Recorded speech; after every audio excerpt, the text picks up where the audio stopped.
宋大定3年，犬封国完颜氏率兵10万攻打宋廷，全军覆没于宋境，哀嚎遍野。战火初歇，乌氏后人以一溪花为引，开启换界渡灵，以还大地安宁。经此一战，犬封兵力损失殆尽，几境灭国。此后，宋边境平顺数年。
经查明，犯人赵毅为纵火烧死刘统领一案元凶，按大宋律令，处以斩刑，即刻执行。斩！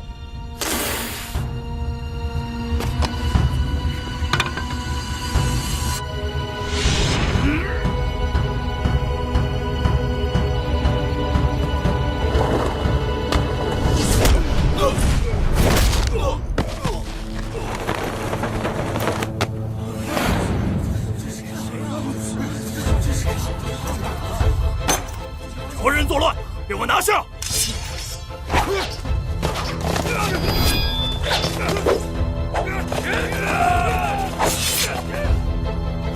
走！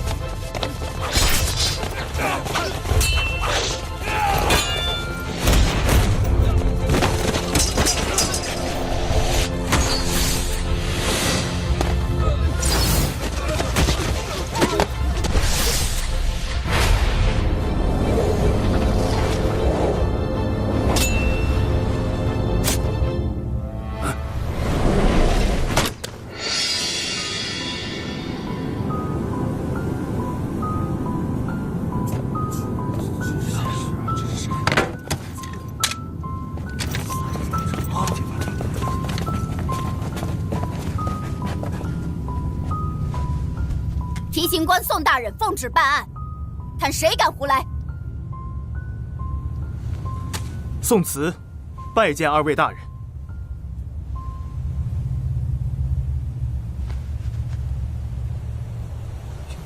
京城虎夭夭，拜见2位大人。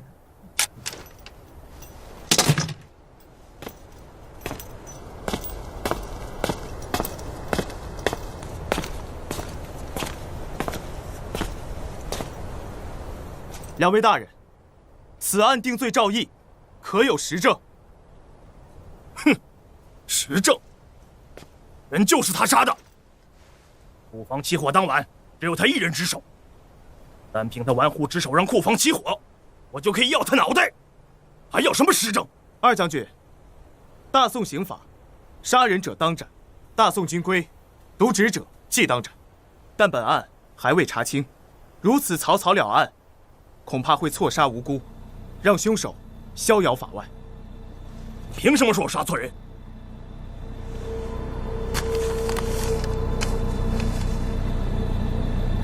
呈上来。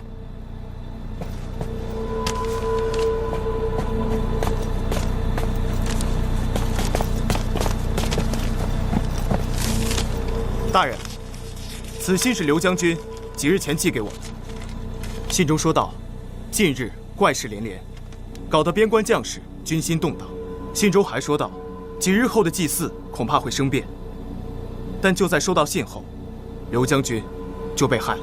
我怀疑，刘将军是知道了什么秘密，才会被杀人灭口。就靠这一封信，宋大人就要为定罪的人翻案？大人的意思是，此信不是刘将军的笔记？这封信的确是我三弟的笔记，但和赵毅玩忽职守又有什么关系？大人，人命关天，只要还有疑点，就必须继续追查。况且，刘大人说，他不是被烧死的。一派胡言！三弟葬身火海，半副尸骨都没有留下，还怎么说话？愣着干什么？给我杀了他！哎，且慢！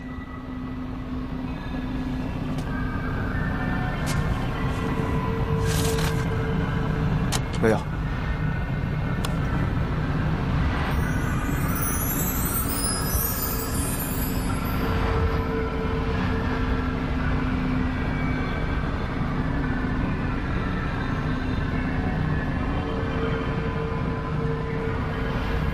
三弟，刘将军，你可是被火烧而亡？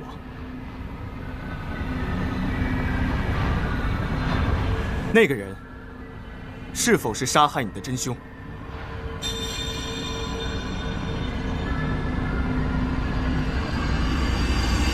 大哥，三弟，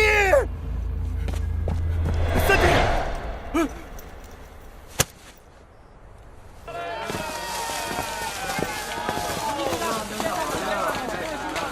哎，我刚刚听宋提刑和那个胡夭夭悄悄说，他是骗大将军的。他的红伞里有幻影机关，这要是让大将军知道了，哼，还不得杀了他呀？哎，好了，别废话了，别一天到晚叫声哥，赶快走吧。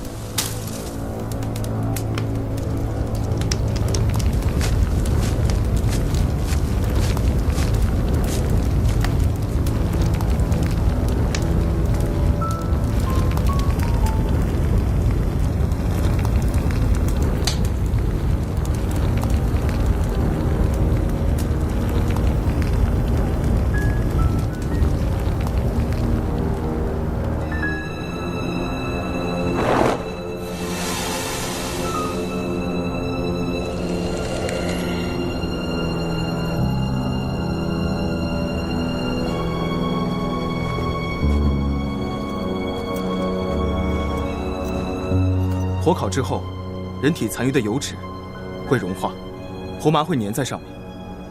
人若是清醒的被烧死，必会挣扎，油脂也会四处飞溅。大将军，请看，这尸形完整，说明刘将军是死后才被焚尸的。当晚库房也没有打斗的异动，说明刘将军是在别处遇害，再遗失至此。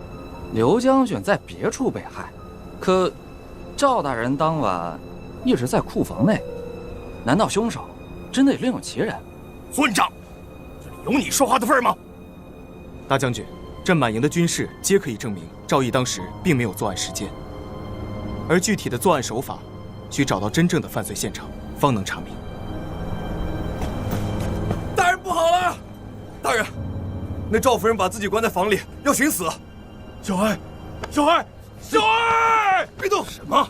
小爱！赵夫人乃祭祀之人，我早就吩咐过，祭祀之前务必将人看好。一帮蠢货！大将军，这杀人放火必是同一人所为。赵毅虽然有失职，但请允许他戴罪立功，助我破案。好了，把人放了。大哥，快去救赵夫人。是。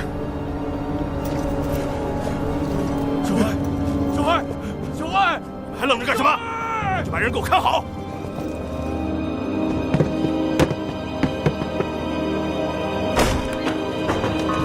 小二，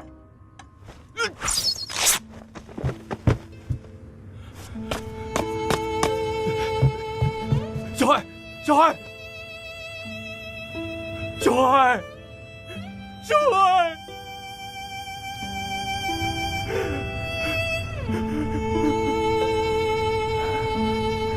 相公，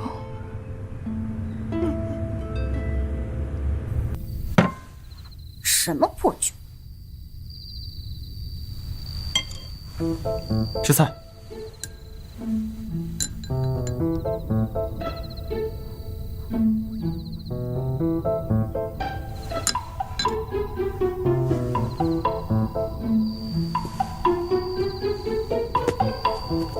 哎，这酒是丞相大人托我带给大将军的，你要喝了，我怎么交差啊？你的意思是，那个大将军的舌头比我还金贵不成？这受人之托，忠人之事。要是这些粗茶淡饭的入不了郡主您的口，干脆您快些回京师吧。你给我闭嘴！这话要是别人说与皇帝听了，抓我回去和亲，我就把你抓进轿子，替我出嫁。你看啊，生在帝王家，这婚姻大事本来就由不得你做主。再说了，这陛下也是为了大宋太平。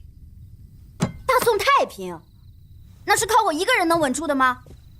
一个女人都保护不了，还谈什么大宋？我有那么多姐姐妹妹，都天南地北的嫁。你说这天下太平了吗？你这是个榆木脑袋，每天都变着法儿的让我走。我问你，你该不会是还受不了我的诱惑，无心办案吧？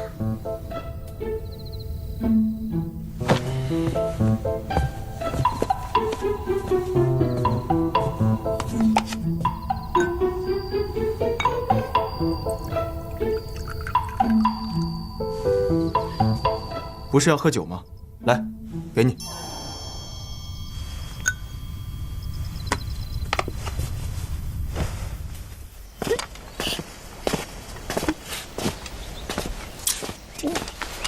好了，我们是来查案的，正经点啊。宋慈，宋大人，多谢宋大人法场救命之恩。赵大人，你怎么在这儿？卑职今日特领命前来协助查案，也望早日洗清身上的嫌疑。那便有劳赵大人了。对了，赵大人，家中夫人可好啊？多谢宋大人挂怀，内子无碍。这瑶瑶姑娘怎么了？没事，不用管她。赵大人请。请。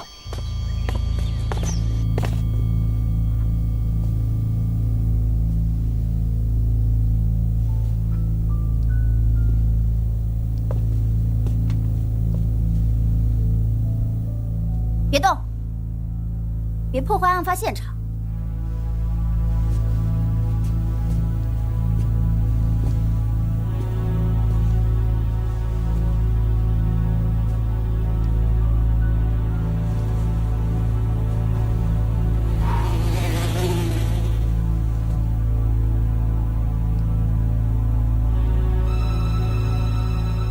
瑶瑶，给我拿点白醋过来。嗯。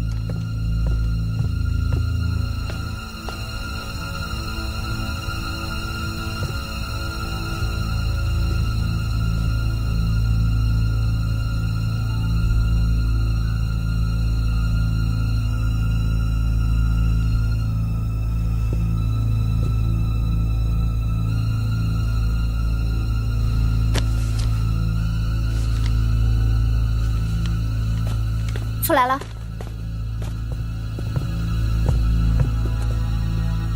白醋？你懂什么？白醋可以让血迹显现。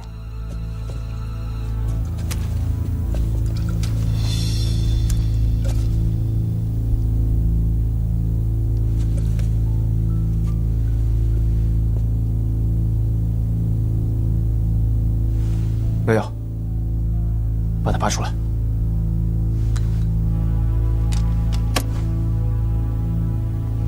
哎，你看，这是不是昨天刑场大将军用的那个剑弩？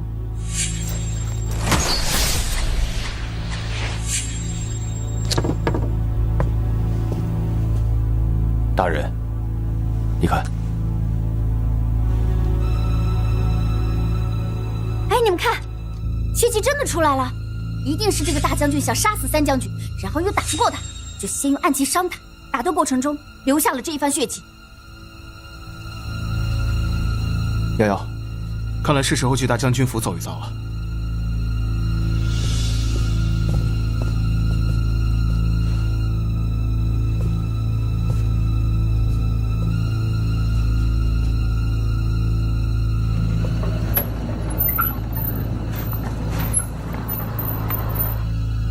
二位身份尊贵，还是让我先进去看看有什么机关或者暗器。等等，去点个蜡烛。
今晚的题目，居然在棺材里生了孩子。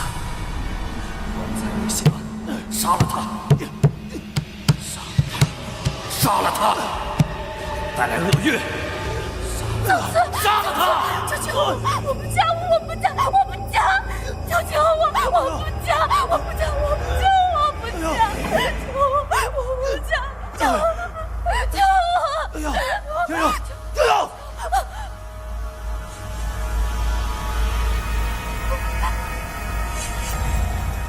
你是在报复我吗？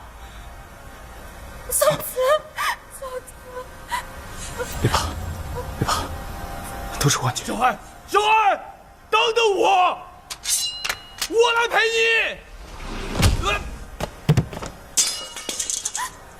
赵一，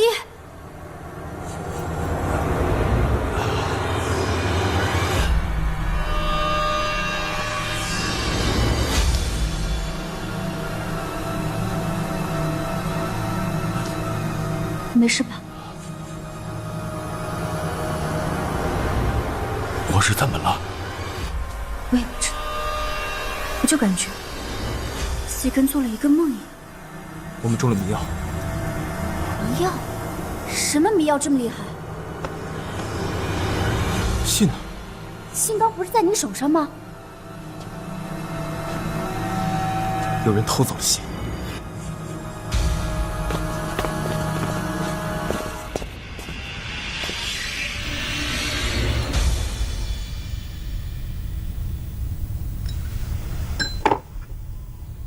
这的确是本官的剑。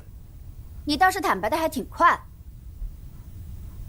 名义上说来是给我送丞相的赠酒，实则是来兴师问罪的。你们好大的胆子！刘将军的府上出现了血迹，还在现场找到你的弩箭，是线索带我们来到这里，还想怎么开脱？开脱！我兄弟三人对朝廷忠心耿耿，为大宋沙场征战死而后已。平日里就看不惯你们这些搬弄是非的人，更容不得你们在此构陷。将军军人铁血，宋某佩服。虽然在案发现场发现了您的弩箭，但宋某并不是来兴师问罪的。敢问将军，此弩可曾遗失过？不必惺惺作态，此弩是我随身携带之物，从来没有遗失过。大将军，近日边关频繁有怪事发生，搅得军心动荡。刘将军又在此时遇害，您设想，如果发现这剑的人不是我，是二将军，那其目的就是为了挑拨您三人的关系，以削弱城防。祭祀当天，刀枪入库，防备薄弱。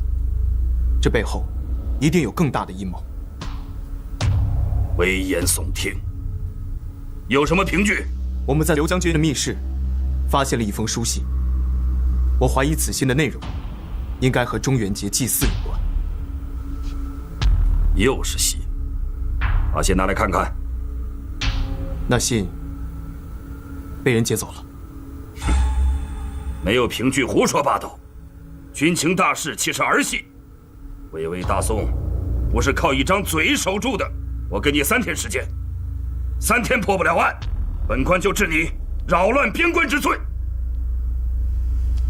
将军保重，送辞告退。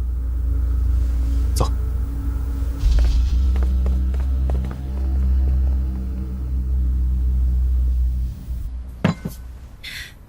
难喝。大将军简直就是浪费了一壶好酒。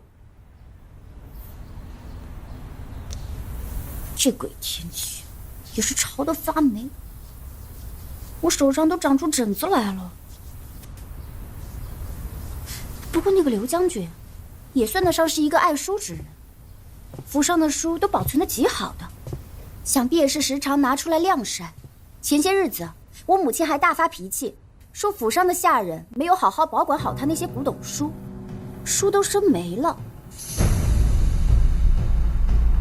你说什么？我在跟你说，我的手都长疹子了，你也不关心关心我。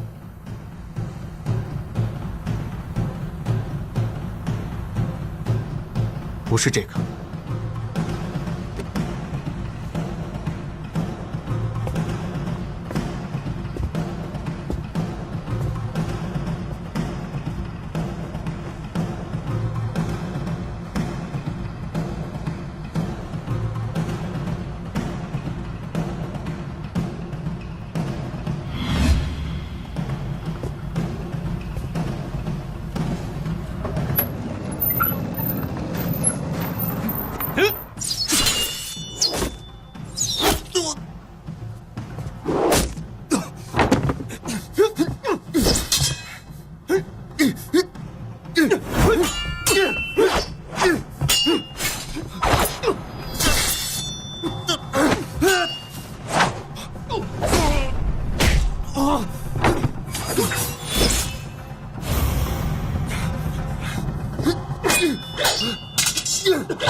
使用兵刃，方能留下大量喷溅的血迹，但必然会惊扰府里的守卫。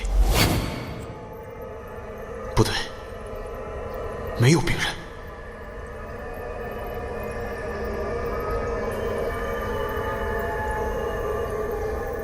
再来。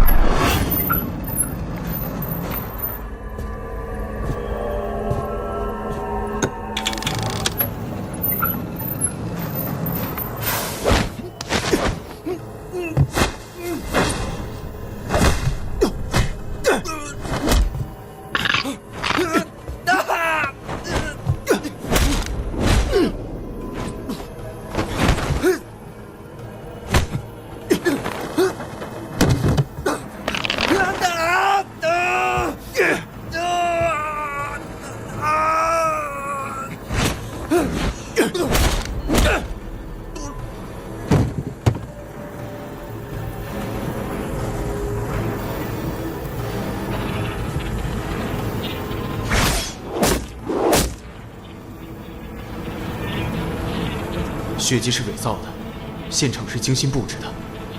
如果那些书当时就不在书房，宋慈，宋慈，宋慈，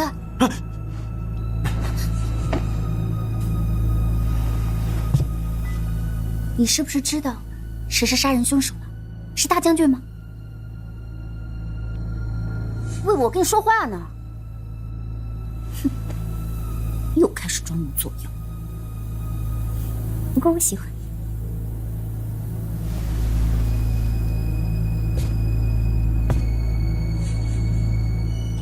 刘将军的书房是伪造的第一现场。假的？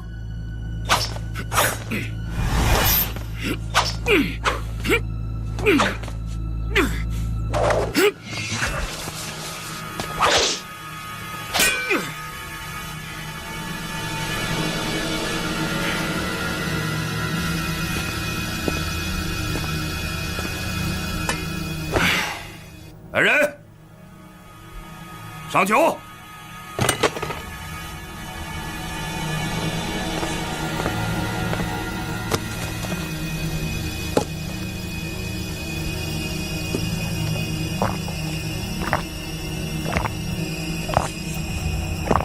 可是，如果这是假的，那真的在哪？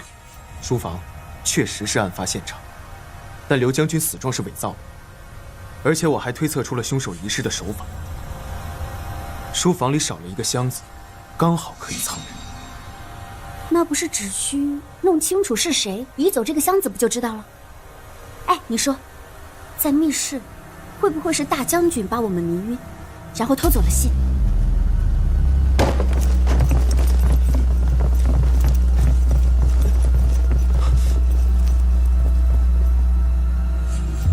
宋慈竟敢用毒酒谋害大将军，快束手就擒！瑶瑶，你先走。要走一起走。你走了才有机会救我。记住我跟你说的事，去查明。走。抓！拿下！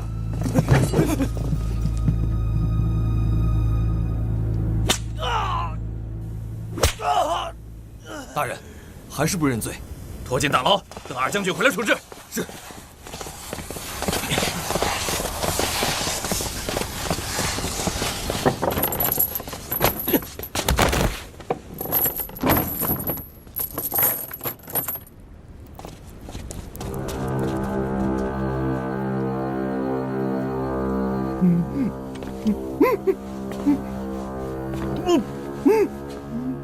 不嚷了。那我问的问题，你都听懂了吗？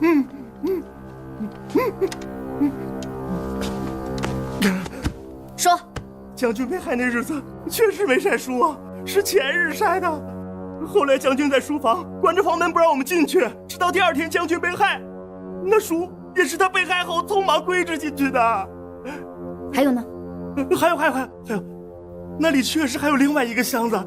每月中初，将军会命人把上月的账目封存搬进库房，晒书的日子就是送账目的日子。将军吩咐完，就回到了书房，一直没有出去过。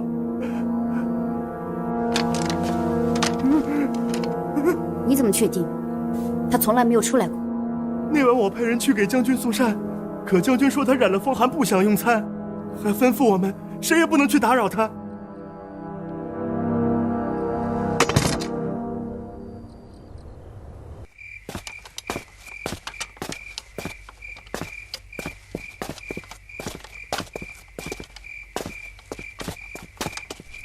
谁？是我。瑶瑶姑娘，大将军真的是被你们害死的吗？放屁！你们竟然连这种鬼话也信？我们是被冤枉的，把宋慈还给我。宋大人对我有救命之恩，我不相信他会杀人。走，给我救人去。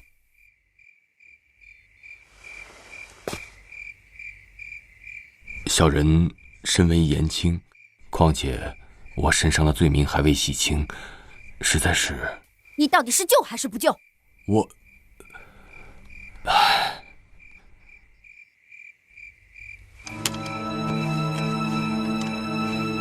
这个你认识吗？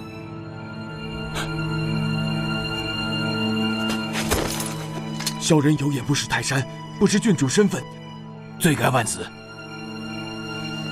我乃安阳郡主，我现在命令你，同我去救宋慈。请郡主恕罪。以二将军的脾气，大将军刚刚遇害，就算郡主亮明身份，恐怕……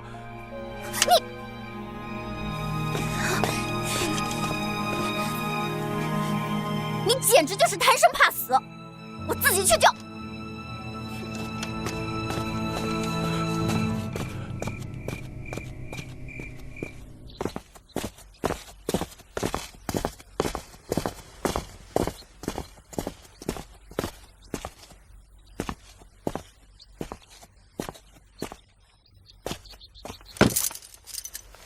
宋慈，宋慈，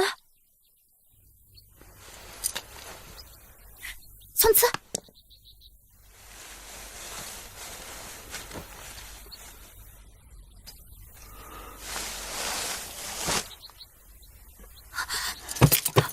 宋慈，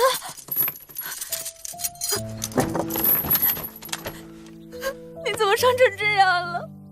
早知道他们要把你伤成这样子，我死都不会走的，我死都不会走。你堂堂大宋提刑官，他们都敢上，我要杀了他们，我要杀了他们，我要把这里全都烧了。好了，我没事，别哭。疼不疼？疼不疼？宋慈。好了，我没事，别哭了。狗贼宋慈在何处？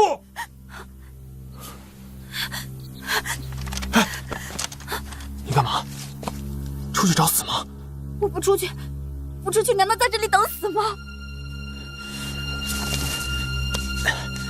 你干嘛？快压着我，压着我出去，快！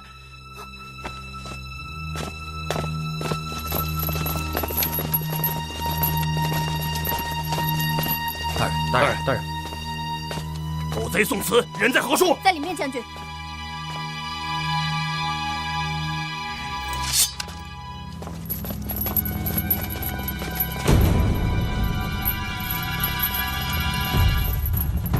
来人，拦住他们！站住！站住！快！站住！快！站住！站住！狗贼站住！别跑！站住！快点！停！弓箭拿来！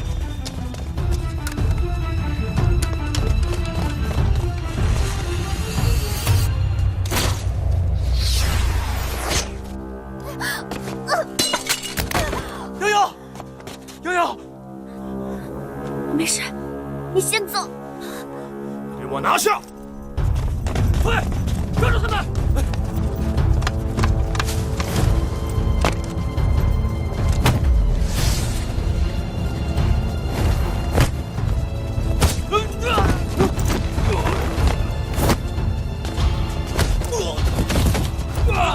走，走，分头跑，我来引开追兵。废物，给我追！对。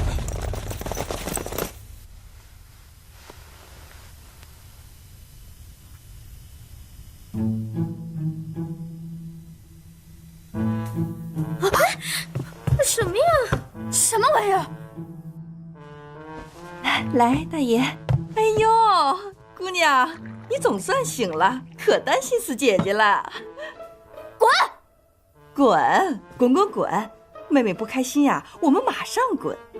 可是谁把钱付一下，好让我们滚得麻溜点儿。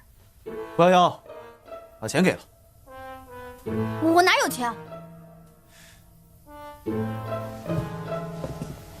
没钱？没钱你们还来逛妓院找小姐姐？来人！来喽！给我搜！我搜仔细点儿。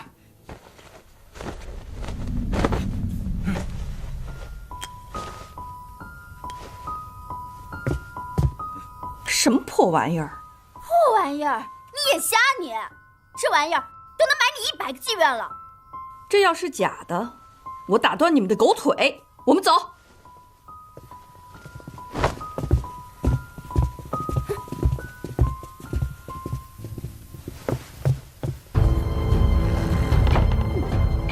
我辛辛苦苦在外面帮你查案，你给我逛妓院，我让你浪，让你找小姐姐。我告诉你，那箱子里放的确实是账目，帅叔的那些箱子都搬去库房了。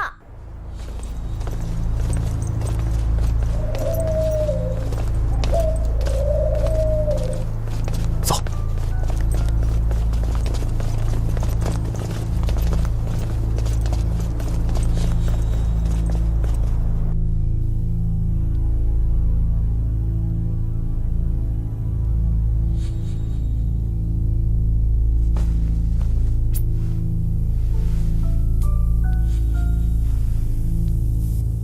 肚子无毒。哎，耳朵里有毒。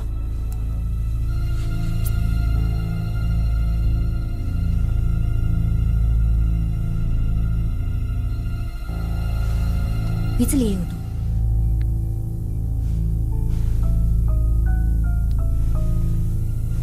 喉咙里也有。你看。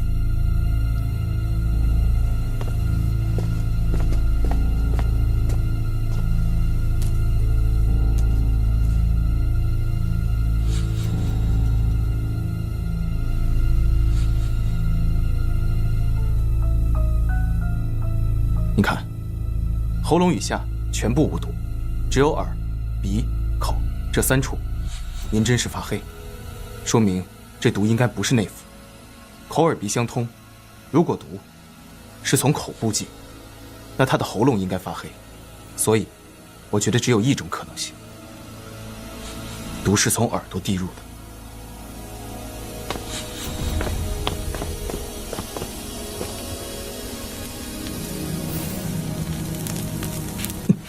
是一稀化毒，走，去内室。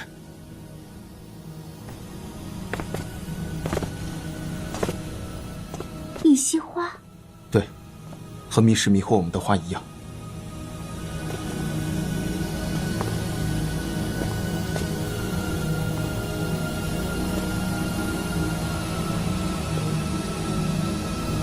瑶瑶，上去看看，看看房梁上有没有脚印。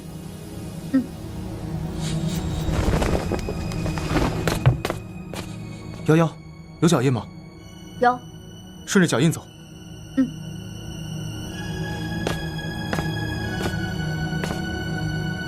没了，脚印消失了。哦，原来脚印消失的地方，就是大将军遇害的地方。大将军就死在榻上，凶手就是藏在这儿，给大将军下的毒。瑶瑶，你在上面能不能看清我的耳朵？非常清楚。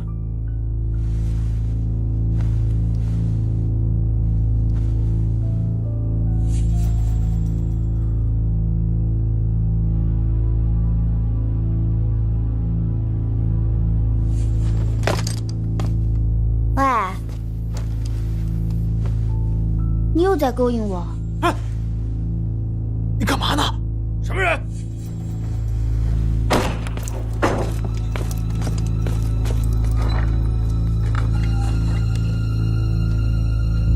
快这边！这边！站住！站住！别跑！别跑！刚有思绪就被你撞飞了。站住！想跟我躺一起你就直说呗，以后爱躺多久躺多久。快！糟了，现在前后狼后有虎的。快！仔细找！快！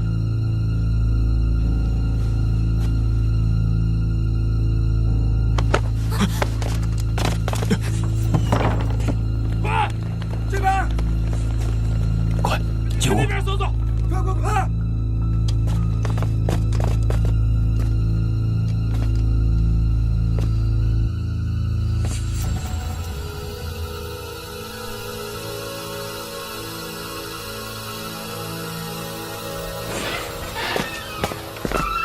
宋大人，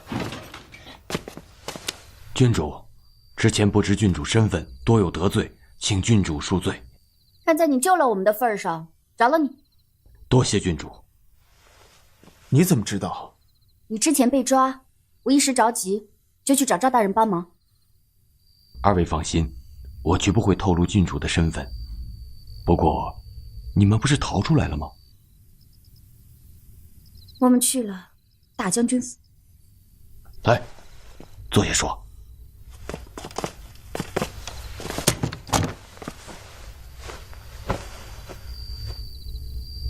有什么发现吗？人自然不是宋策杀的，是当天有人潜入将军府，把毒滴入他耳内，毒害了大将军。而那毒和我们在密室中的一样，是异稀花。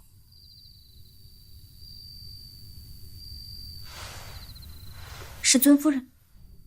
是，内子身体不好，一直在家静养。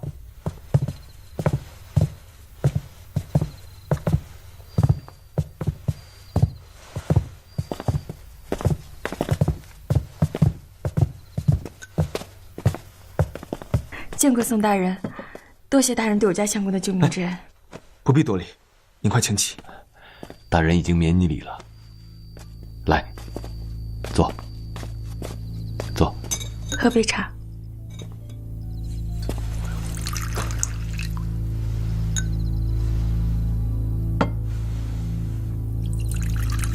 姐姐身上好香啊！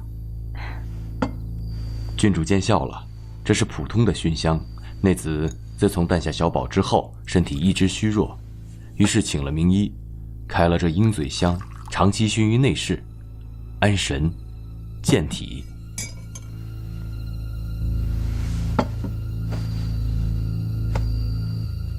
方才我在书案上看到的书法，行云若流水，落笔若云烟，真是妙哉啊！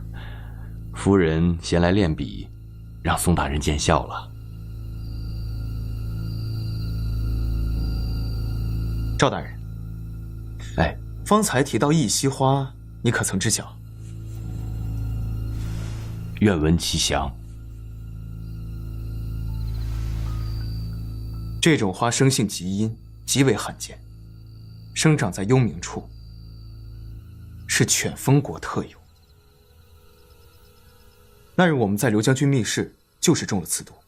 方才我和夭夭去大将军府探案，发现大将军耳内中的也是此毒。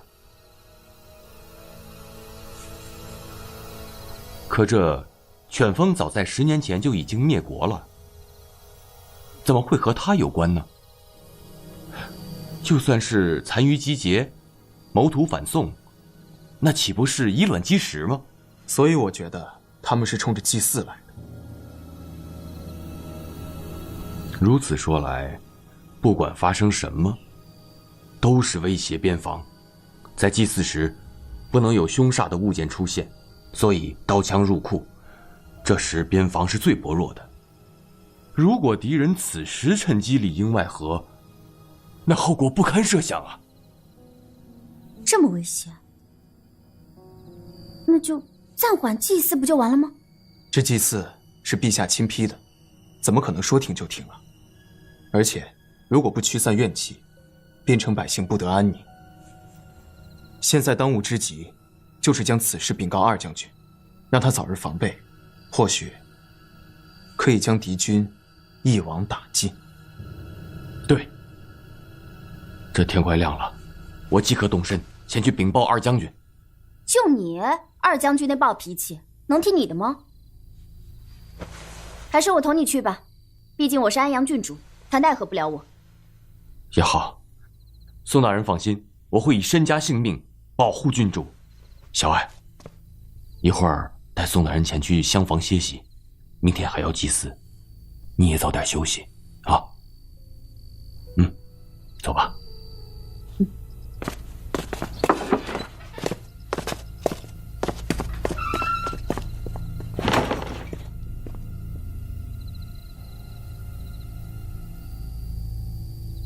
宋大人，请。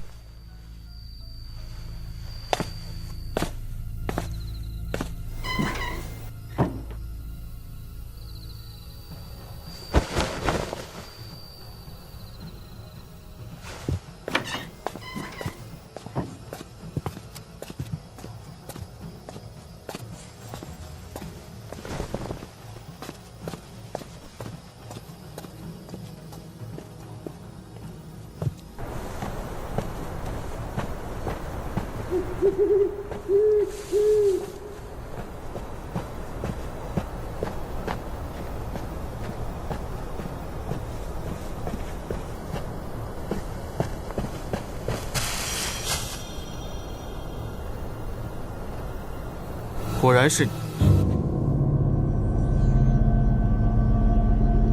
这鹰嘴香里面虽然有安神之功效，但是你却在这香里面混入了一稀花。你借一稀花毒来恢复你的灵力，你却骗赵毅那只是鹰嘴香。你是怕刘将军的死，以及密室的花毒和你扯上关系吗？你是犬风国人，对吗？这封信是刘将军寄给我的。方才我在你的房间看到你的字体和这封信的笔迹一模一样，是你有意造了此信，引我来这里，对吗？不是这样的。你设计毒害了守关大将，你为何还要引我至此？你个犬风人，究竟想干什么？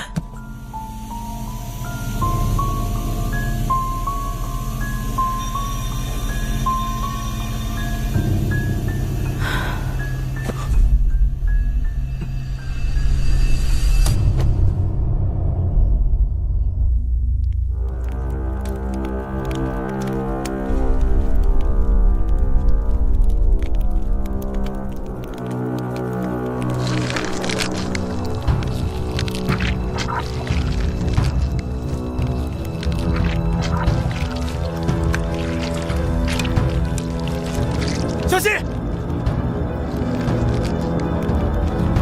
小心！走！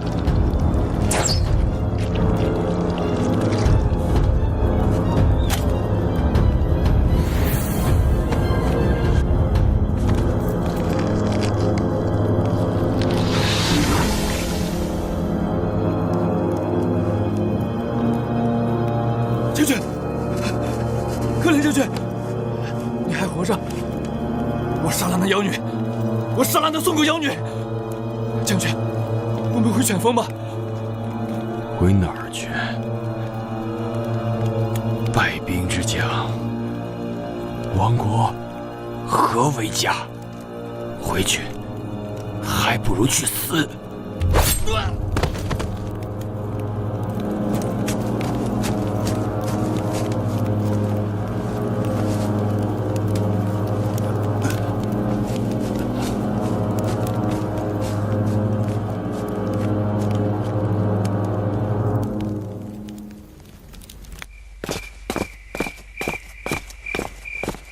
快点走！怎么这么长时间还没有到？巷子太黑，郡主小心。等等，这有条小路，可以走得更快。那还不快走？郡主，这巷子太黑，卑职给你点灯，引路。我说你这人怎么那么奇怪啊？我们得稍微快一点，要不然宋慈他……一个流着皇室血的郡主，远比那官生子宋慈要强得多。滚！都给老子滚出去！赵大人，您今日就先别进去了，将军又喝醉了，正发脾气呢。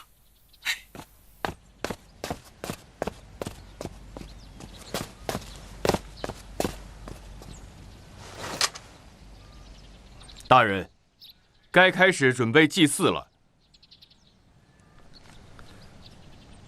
祭典姿势体大，关乎国运，望大人先行安排妥当为妙。你看着办吧，别来烦我。我已经找到宋慈及其同伙的踪迹。当真找到宋慈踪迹？宋慈狡猾，请大人允许卑职领兵前去拿人。去，把人给我提来，老子要手刃宋慈。是。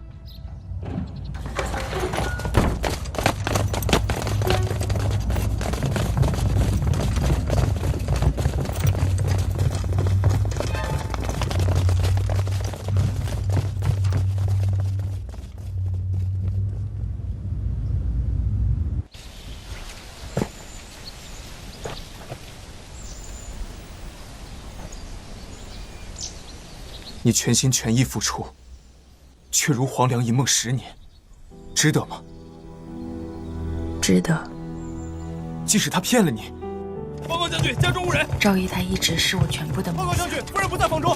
而我也坚信，我也曾是他的梦想，只是他最大的梦想是复国。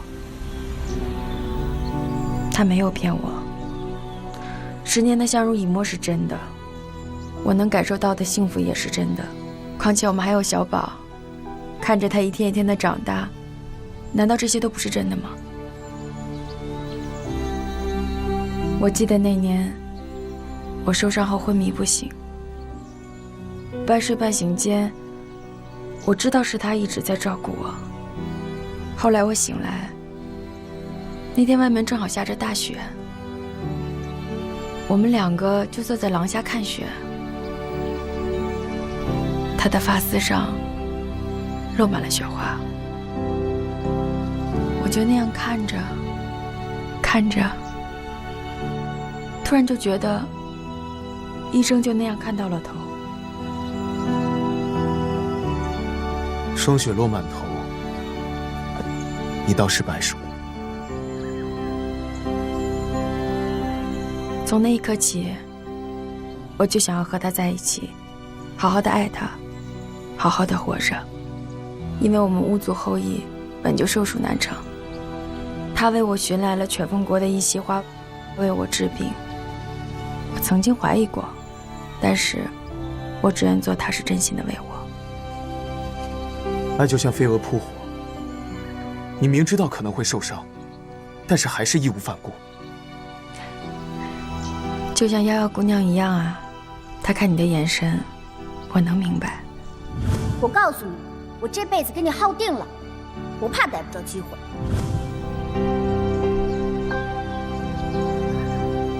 方才我在幻境里看到的，可是你在引渡亡灵。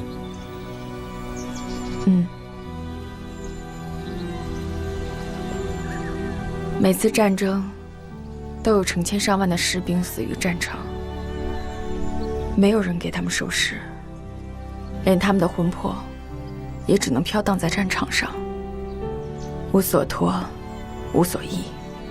我们巫族人的使命，就是为他们找一条解脱的道路，还大地一片安宁。10年前两军交战，死伤无数，后来就像你看到的那样，我因为受了伤，没有办法完成使命。整整10年啊，我日日夜夜都能听见他们的哀嚎，可是因为我灵力受损，就什么也做不了了。如今，我就想借助此次大典，完成当年未完成的使命。除了可以送走他们，你还可以将他们留下来。你有没有想过，赵毅他救你，就是想借你之手，留下他们。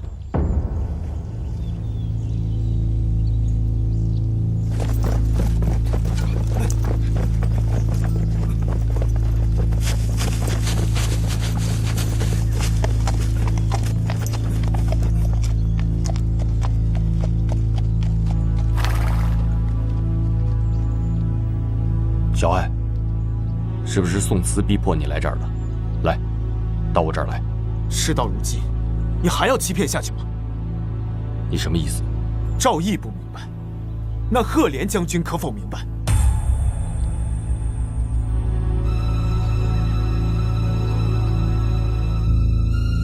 小爱，我曾想过要告诉你，我怕我说了，你会离开我。赵毅，你是我的夫君，是我最亲近的人，你当真要利用我招那10万妖兵？可怜他们本该魂归故里，如今却要沦为你的杀戮工具，而我也要双手沾满鲜血，成为大宋的千古罪人。欲成大事，必定会有流血牺牲，难道你不清楚吗？你脚下的宋国疆土，不也是靠我犬风的尸山血海而换来的吗？你既然已经知道亡国之苦，何必要在生灵涂炭呢？即便是我帮你达到目的，可到那时，岂还有我们容身之地？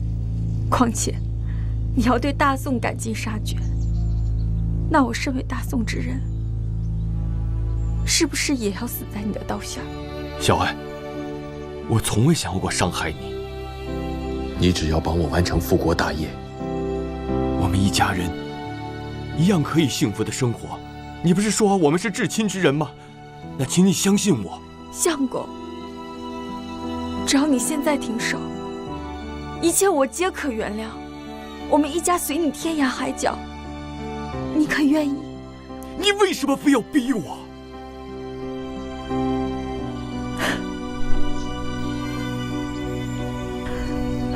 我明白了，在你心里早已有选择。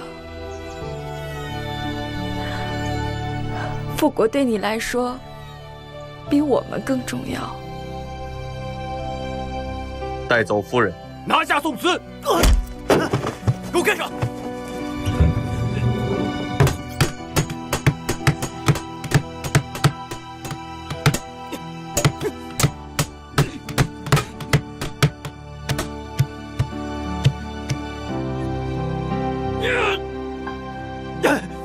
宋大人，步走好啊！我们走。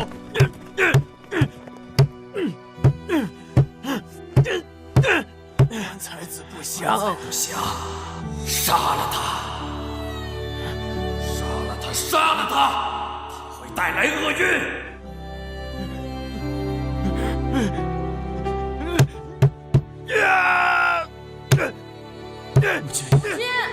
母亲，我怕冷。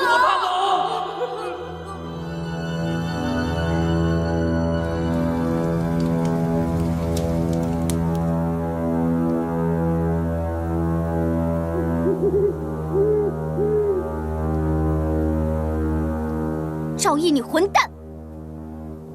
你狗胆包天！你可知道我是大宋的郡主？你竟然敢对我！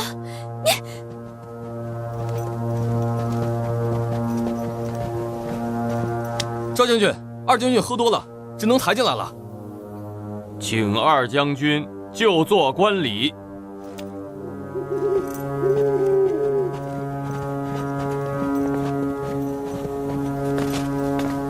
给我拿酒来！给我酒！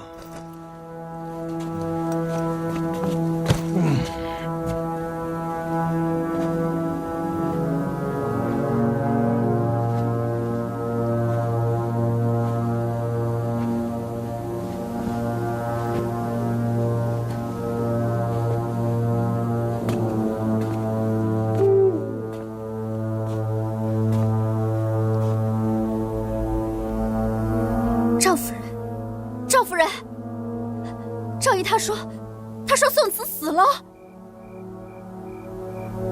叫他闭嘴。赵姨，你混蛋！开始吧。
赵大人，你谋杀大将军和刘将军，焚烧军备库，毁尸灭迹，还嫁祸于宋王，你可知罪？可笑！贼喊捉贼！来人，拿下元凶宋慈！二将军，本案宋慈已查明，凶手就在现场，但不是宋慈，请准许宋慈将其寻出。一稀花生于至阴，毒性猛烈，少量制香焚烧可入药，但把花粉散在空气中，可致幻。第一站就是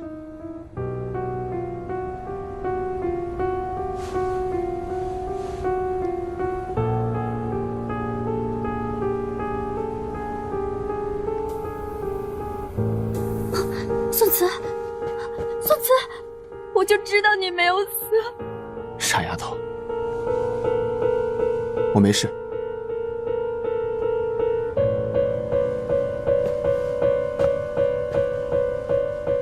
我在京城收到刘将军的来信，收到信后，将军就遇害了，所以我来到此地调查。先是到刑场，指出了案子的疑点，救下来；再到这里，经过胡麻辨尸，发现这里是焚尸现场，却不是杀人现场，洗脱了你的嫌疑。这一连串的事情，都像是我在主动推进，而赵大人你，像是一个无辜被牵连的受害者。后来我和夭夭来到刘将军府探案，你为了事情可以顺利进行，特意前来协助。一则是要报答救命之恩，二则查清案件，好洗清你身上的嫌疑，情有可原。我当时并没有生疑。之后来到了书房，发现书房有大量的血迹，以及大将军的一双弩箭，看似像是大将军用暗箭伤人，再将刘将军杀害，但现场留下的血迹，其实是你事后精心布置的，所以这明显是栽赃。你说案发现场是假的，那你可曾查明刘将军是怎么死的？刘将军的死因，我当时也没有想明白。不过，我无意间发现了密室和书信，这完全不在你的计划范围之内，所以你只好试图将我们迷晕，然后自己也中毒，演了这么一出戏码。所以我推测，你是在纵火案的前一日潜入了刘将军府。你因忌惮刘将军的武功，所以先试毒，再将其杀死，再把尸体装入箱子内。刚好次日是将军府送账簿去库房的日子，你用尸体代替了账簿，送去库房。你再利用职务之便将尸体焚烧，安排好了这一切，等待我的到来。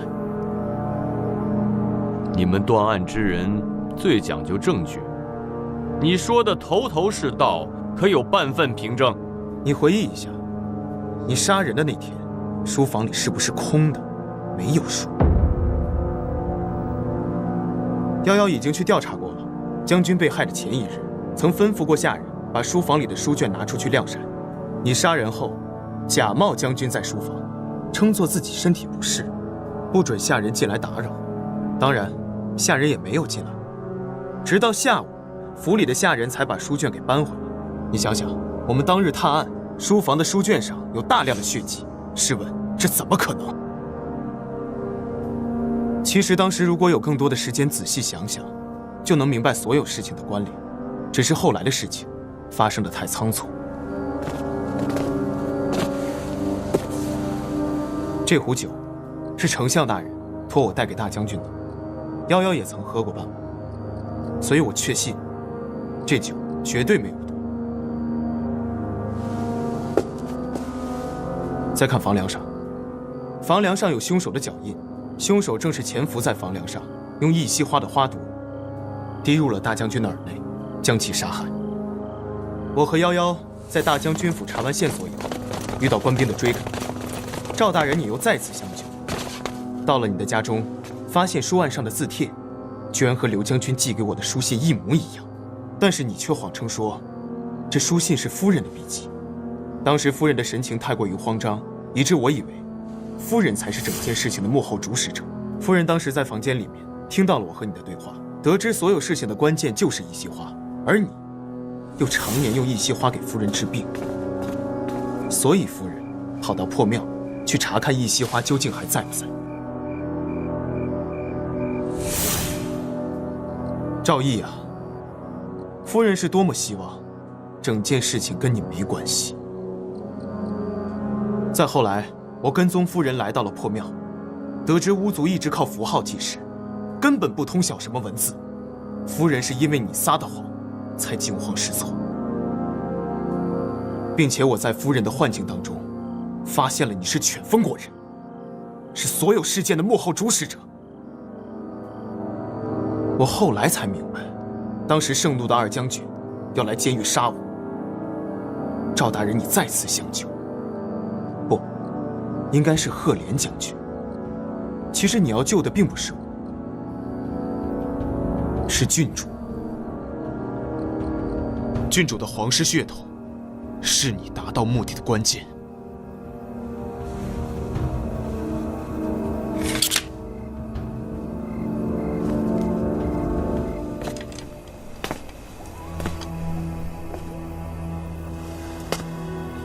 宋慈，若不是我们立场不同，定能成为朋友。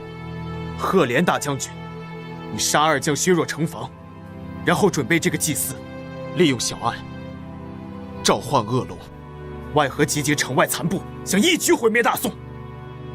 狼子野心，昭然若揭了吧？你知道的太晚了。动手！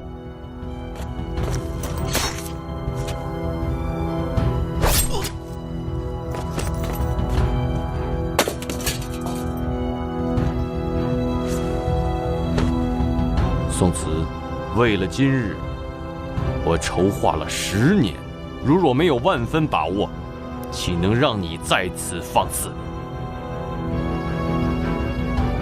你若不想让他死，就赶紧履行你的诺言。等等，宋慈，宋慈，不要管我！不要管我！我从出生那一刻起，我就知道，我身上的每一滴血都是大宋的。我不想给那个皇帝作为礼品去和亲，可是我也不能作为亡宋的罪人。宋慈，我真的很想跟你在一起，可是如果连国家都没了，我们还能去哪？我是一个没有勇气的人，我没有勇气好好爱你，我怕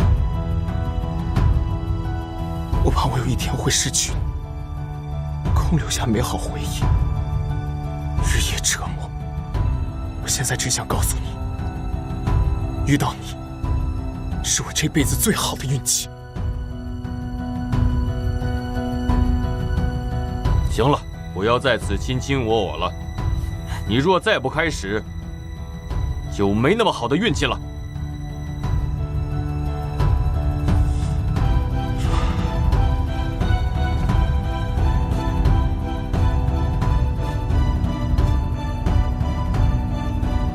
开始吧，月满无缺。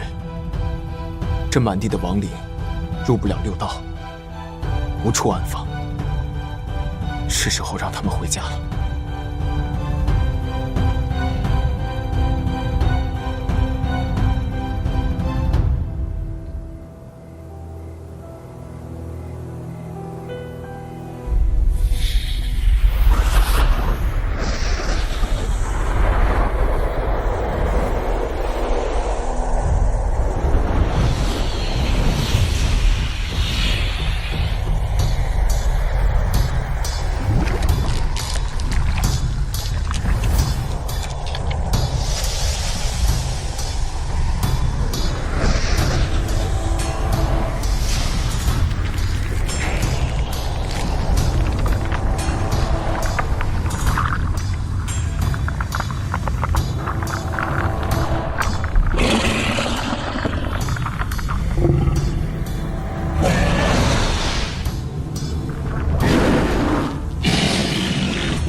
成了，成了！我旋风要复国啦！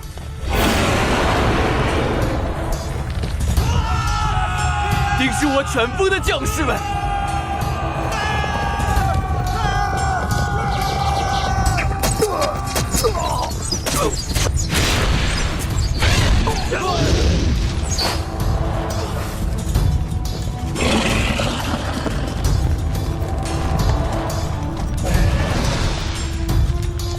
你不是？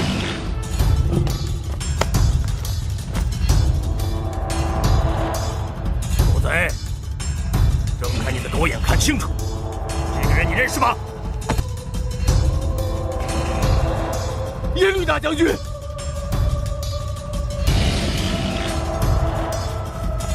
宋慈，你个狗贼，还敢欺我！啊！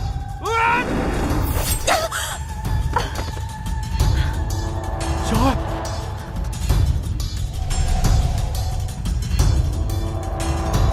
宋慈，宋慈到底怎么回事？你告诉我，你怎么会变成这样？瑶瑶，从今以后，你要好好照顾你自己。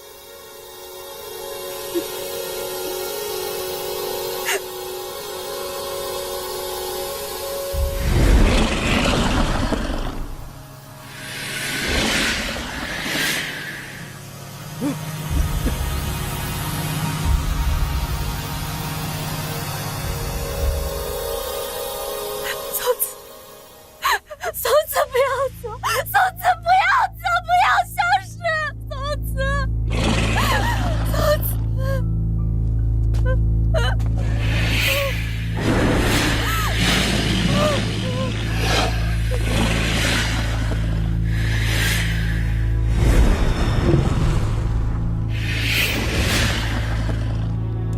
宋就算你们料到了我的计划，你们也阻止不了。结界已成，恶龙行，我犬风必将复国！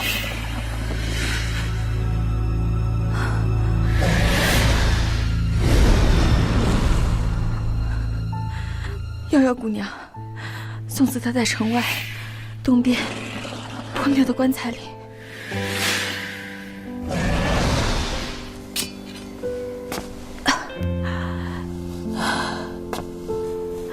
我用命做了这场最绚烂的幻术，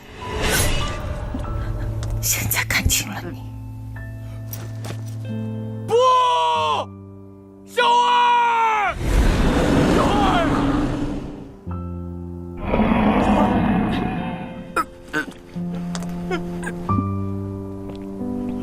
我的命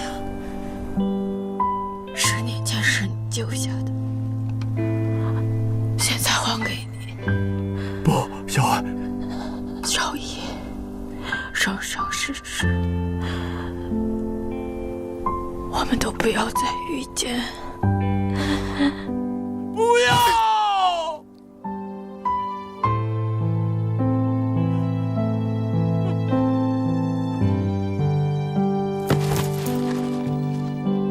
小爱，小爱。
宋慈，你在不在里面？宋慈，宋慈，你是不是在里面？我来了，宋慈，我求你了！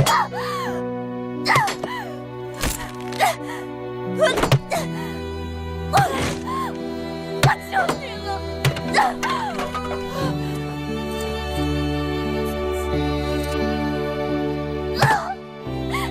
宋慈，你醒醒，你给我说句话呀，宋慈！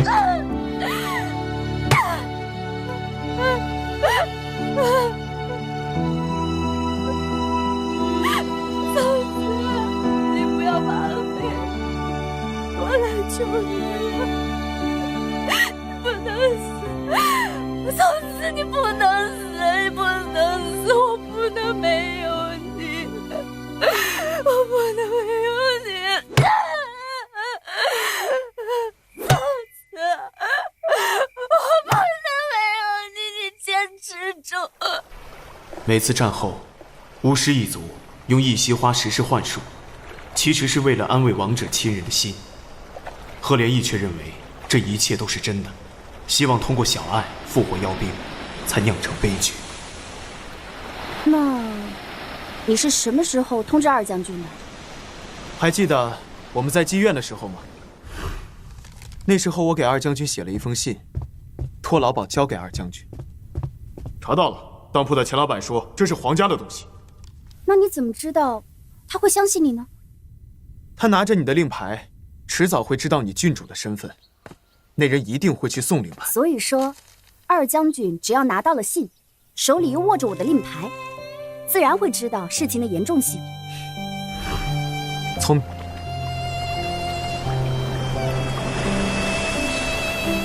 宋慈啊，你当时在机场说的要好好爱我的那些话，你再说给我听听呗。我说什么了？你真讨厌，再说一次嘛！再说一次，说一次嘛！